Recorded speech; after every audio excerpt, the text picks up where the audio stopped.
ഉറങ്ങാൻ പോലും കഴിയുന്നില്ല, നമുക്കൊന്നും ചെയ്യാൻ പറ്റുന്നില്ലല്ലോ. ഒന്ന് ഓടിപ്പോകാൻ കഴിയുന്ന ഒരു സ്ഥലമായിരുന്നെങ്കിൽ നമ്മൾ ആ കുഞ്ഞുങ്ങളെയും വാരിയെടുത്ത് ഇങ്ങ് കൊണ്ടുവന്നേനെ.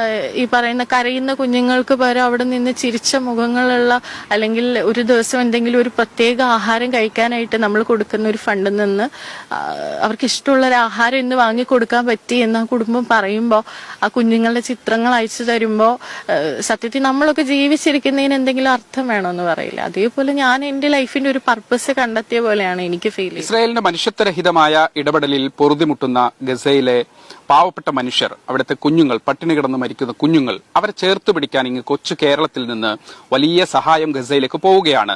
ആ സന്തോഷം thank you Rashmi and friends from Kerala എന്ന് പറഞ്ഞ് അവരും പങ്കിടുകയാണ്. ആ രശ്മി തന്നെയാണ് നമുക്കൊപ്പം ഇപ്പോഴുള്ളത്. രശ്മിയുടെ ഒരു വലിയ ഇടപെടൽ സമൂഹ മാധ്യമങ്ങളിലൊക്കെ വൈറലാണ്. എന്തായിരുന്നു പ്രചോദനം? തുടക്കം മുതൽ തന്നെ ഗസയിലെ അവസ്ഥകൾ കണ്ടിട്ട് എന്തെങ്കിലും സഹായങ്ങൾ അവർക്ക് ചെയ്യണമെന്ന് ആഗ്രഹം ഉണ്ടായിരുന്നു. പക്ഷേ ഇത്രയും ദൂരെയുള്ള ഒരു രാജ്യത്തേക്ക് സഹായങ്ങൾ എത്തിക്കുക എന്ന് പറയുന്നത് എനിക്ക് ചിന്തിക്കാൻ കഴിയുന്ന ഒരു കാര്യമല്ല. പക്ഷെ അതിനുള്ളൊരു പരിശ്രമം ഞാൻ വിട്ടിട്ടുണ്ടായിരുന്നില്ല. ഇപ്പോൾ ഇത്രയും സിവിയറായ സാഹചര്യത്തിൽ ഞാൻ ചിന്തിച്ചു എങ്ങനെ എനിക്ക് എന്ത് ചെയ്യാൻ പറ്റും. കാരണം വല്ലാതെ നിസ്സഹായ അവസ്ഥ നമ്മളെ അലട്ടുന്നുണ്ടായിരുന്നു. ആ കുഞ്ഞുങ്ങളുടെ മുഖം കാണുമ്പോൾ, അവിടുത്തെ അവസ്ഥ കാണുമ്പോൾ അവസാനം ഒന്ന് പരിശ്രമിച്ച് നോക്കിയതാണ്. പക്ഷെ എനിക്ക് അവിടേക്ക് സഹായങ്ങൾ നേരിട്ട് എത്തിക്കാനായിട്ട് സാധിച്ചു. ഇപ്പം ഞാൻ മനസ്സിലാക്കുന്നത് ഇവിടുന്ന് ഡയറക്റ്റ് അങ്ങനെ എത്തിക്കാനൊക്കെ വലിയ പ്രതിസന്ധിയുണ്ട്. അപ്പം എന്തൊക്കെയാണ് കൊണ്ടുപോയത്? എങ്ങനെയായിരുന്നു ആ ഇടപെടൽ? ഏത് പ്ലാറ്റ്ഫോം വഴിയാണ് അത് കൈമാറിയത്? നമുക്ക് കൂടുതലും ഫിനാൻഷ്യൽ ഹെൽപ്പാണ് അവർക്ക് വേണ്ടി ചെയ്യാൻ കഴിയുക. അല്ലാതെ ആ സ്ഥലത്തേക്ക് പോകാന്നുള്ളത് പോസിബിൾ അല്ല. കൂടുതലും ഭക്ഷണവും കുടിവെള്ളവും എത്തിക്കാനായിട്ടാണ് ശ്രമിച്ചിട്ടുള്ളത്. ഗസയിലെ സിറ്റിയിൽ തന്നെയുള്ള ഏകദേശം 50-60 കുടുംബങ്ങൾക്ക് കുറച്ച് ദിവസത്തേക്ക് ഒരു നേരത്തെ ഭക്ഷണം വീതം കൊടുക്കാനായിട്ട് ഹെൽപ്പ് ചെയ്യാൻ കഴിഞ്ഞിട്ടുണ്ട്. അവിടേക്ക് എനിക്ക് തോന്നുന്നു 8000 ലിറ്ററിന്റെ അടുത്ത് കുടിവെള്ളം എത്തിക്കാൻ സാധിച്ചിട്ടുണ്ട്. അതിനുശേഷം ഇപ്പോൾ നോർത്ത് ഗസയിൽ നിന്നും സൗത്ത് ഗസയിലേക്ക് ഇവാക്യുവേറ്റ് ചെയ്തു പോയ ഒരു 250ഓളം കുടുംബങ്ങൾക്ക് കുടിവെള്ളക്ഷാമം രൂക്ഷമായ സാഹചര്യത്തിൽ അവിടേക്ക് ഒരു 3000 ലിറ്ററിന്റെ വാട്ടർ ട്രക്ക് എത്തിക്കാനായിട്ട് സാധിച്ചു. രശ്മിയുടെ ഒരു ഇനീഷ്യേറ്റീവ് എങ്ങനെയായിരുന്നു? ഇതിന്റെ ഒരു വലിയ ഫണ്ട് റൈസിംഗ് ഒക്കെ വേണമല്ലോ. ഞാനങ്ങനെ പബ്ലിക്കായിട്ട് ഒരു ക്രൗഡ് ഫണ്ടിങ് ഒന്നും ഇതിനു വേണ്ടി ചെയ്തിട്ടില്ല. ആദ്യം മുതലേ ഇത് ചെയ്യണമെന്ന് ആഗ്രഹം തോന്നിയ സമയത്ത് അടുത്ത സുഹൃത്തുക്കള്, വേണ്ടപ്പെട്ടവര്, ഇതിനെക്കുറിച്ച് അറിവുള്ളവരുമായിട്ടൊക്കെ ഞാൻ സംസാരിച്ചിരുന്നു. അതുപോലെ എന്നെ ഇതിൽ സഹായിച്ചിട്ടുള്ളത് UK-യിലുള്ള എൻ്റെ ഒരു സുഹൃത്താണ് ലെസ്ലി എന്ന് പറഞ്ഞ ആള്. ഗാസ ഫോർമുല ഫണ്ടുമായിട്ട് പ്രവർത്തിക്കുന്ന ആളാണ്. അപ്പോൾ ആൾക്കൊക്കെ ഒരുപാട് ഗൈഡൻസ് തരാൻ കഴിഞ്ഞു, ഒരു ഫാമിലികളെ പേഴ്സണലി സപ്പോർട്ട് ചെയ്യുന്നതിന് വേണ്ടിയിട്ട്. അതുപോലെ ഒരുപാട് വ്യക്തികളെ സഹായിച്ചിട്ടുണ്ട്, പിന്തുണ നൽകിയിട്ടുണ്ട്.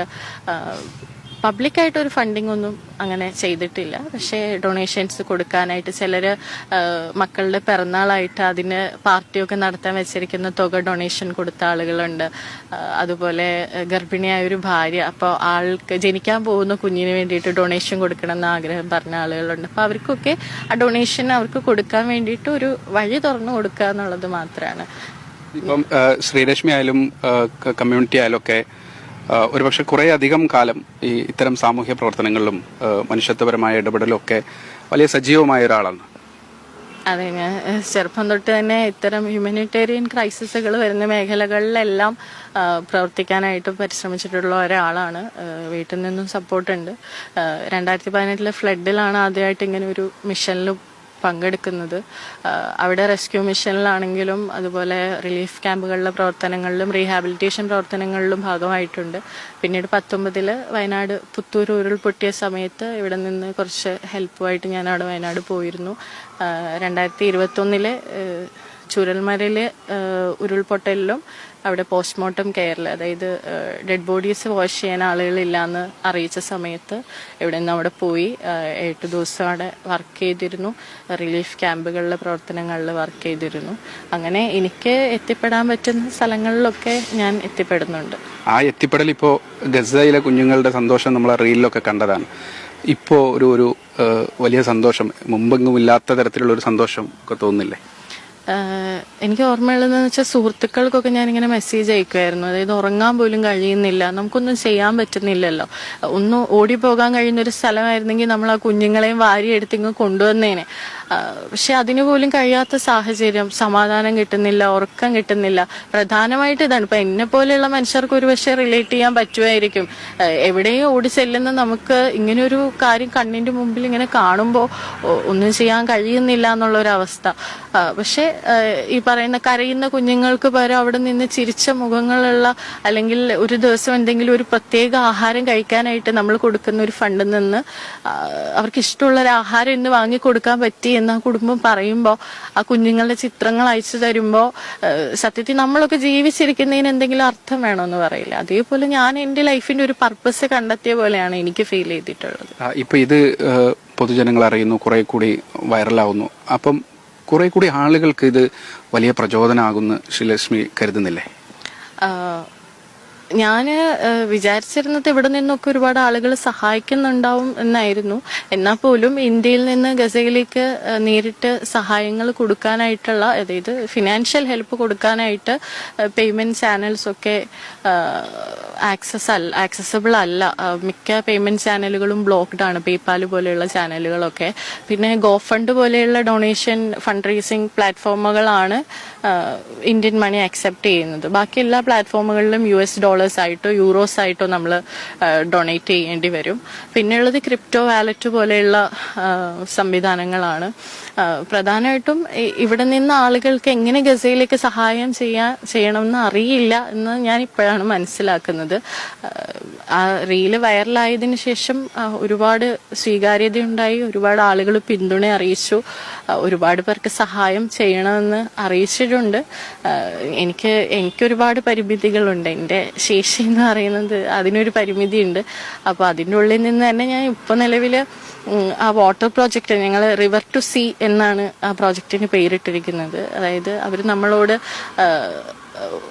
ഇത്തിരി കുടിവെള്ളം ചോദിക്കുന്ന സമയത്ത് നമുക്കൊരു കടൽ കൊടുക്കാൻ പറ്റുകയാണെങ്കിൽ അത് വലിയ കാര്യമല്ലേ. മലയാളികളെ കൊണ്ട് പറ്റാത്തതായിട്ടൊന്നുമില്ല. അപ്പം ഞങ്ങളിപ്പോൾ ആ ഒരു പ്രോജക്റ്റിന് വേണ്ടി വർക്ക് ചെയ്യാണ്. വൈകാതെ തന്നെ എല്ലാവർക്കും ഡയറക്റ്റ് അവർക്ക് ഹെൽപ്പ് ചെയ്യാൻ പറ്റുന്ന രീതിയിൽ ഒരു ഡൊണേഷൻ പ്ലാറ്റ്ഫോം പോലെ ക്രിയേറ്റ് ചെയ്യാമെന്ന് വിചാരിക്കുന്നുണ്ട്. അപ്പോൾ ഇനി സഹായിക്കാൻ ആഗ്രഹമുള്ളവർക്ക് പേഴ്സണലി അങ്ങനെ ഞാനൊരു ഫണ്ട് കളക്ഷൻ അല്ലെങ്കിൽ ക്രൗഡ് ഫണ്ടിങ് ചെയ്യുന്നില്ല. ഇത്തരം പ്ലാറ്റ്ഫോമുകളിലൂടെ അവർക്ക് സഹായം എത്തിക്കാനുള്ള എന്തെങ്കിലും സംവിധാനങ്ങൾ തുറന്നു കൊടുക്കാൻ വേണ്ടിയിട്ട് ഞാനും കൂടെ ഇതിൽ പ്രവർത്തിക്കാം. ഈ ശ്രീലക്ഷ്മിയുടെ ഈ കൂട്ട് കമ്മ്യൂണിറ്റി ഒക്കെ ഇതിന്റെ ഭാഗമാണോ? കൂട്ട് കമ്മ്യൂണിറ്റി ഞാൻ ചെയ്യുന്നൊരു ഇനിഷ്യേറ്റീവാണ്, എൻ്റെ ഒരു വർക്കാണ്. നമ്മുടെ കോവിഡ് പാൻഡമിക്കിന് ശേഷം ആളുകൾ ഒരുപാട് ഐസൊലേറ്റഡ് ആയിപ്പോയി, ഒരുപാട് ആത്മഹത്യകൾ ഉണ്ടായി. ആ സമയത്ത് എനിക്കും പേഴ്സണലി ഒരു സുഹൃത്തിനെ നഷ്ടപ്പെട്ടു. എന്നെ ഇതിൽ ഇൻഫ്ലുവൻസ് ചെയ്തതെന്ന് വെച്ചാൽ ആ സുഹൃത്ത് ഒരു ദിവസം എന്നെ വിളിച്ചിട്ട് എനിക്കൊന്ന് സംസാരിക്കാൻ കഴിയുമോ, കുറച്ച് സമയമെന്ന് പറഞ്ഞു. പക്ഷെ ഞാൻ അന്ന് എന്തോ തിരക്കിലായിരുന്നു, ഞാനത് ഇഗ്നോർ ചെയ്തു. ഒരാഴ്ച കഴിഞ്ഞപ്പോൾ ആ സുഹൃത്ത് സൂയിസൈഡ് ചെയ്തു. അപ്പോഴാണ് ആളുകൾക്ക് ഈ പറയുന്ന പോലെ പ്രൊഫഷണൽ ഹെൽപ്പ് എല്ലാവർക്കും ആക്സസബിൾ അല്ല. പക്ഷെ പ്രൊഫഷണൽ ഹെൽപ്പ് വേണ്ടവർ അങ്ങനെ തന്നെ സീക്ക് ചെയ്യുക. അല്ലാതെ ചില ആളുകൾക്ക് അവർ പറയുന്നൊന്ന് കേട്ടാൽ മതി, ആരെങ്കിലും ഒന്ന് മനസ്സിലാക്കിയാൽ മതി എന്ന് തോന്നുന്നവർക്ക് വന്ന് നമ്മുടെ കൂടെ ഇരുന്ന് കുറച്ചു നേരം സംസാരിക്കാൻ, അവരെ കേൾക്കാൻ നമ്മൾ തയ്യാറാണ്. അപ്പം അങ്ങനെയുള്ള മനുഷ്യർക്ക് വേണ്ടിയിട്ട് ഓപ്പൺ ചെയ്തൊരു പ്ലാറ്റ്ഫോമാണ് കൂട്ടെന്ന് പറയുന്ന ഒരു കമ്മ്യൂണിറ്റി ഇനിഷ്യേറ്റീവ് പോലെ മനുഷ്യരെ മനുഷ്യരായി കാണുന്ന ഒരു സ്പേസ്. എന്തായാലും ശ്രീലക്ഷ്മിയെ കേട്ടിരിക്കാൻ തന്നെ അത്ര മനോഹരമാണ്. ശ്രീലക്ഷ്മി പറയുന്ന മനുഷ്യത്വപരമായ വാക്കുകൾ തന്നെ അതിന് പ്രചോദനവുമാണ്.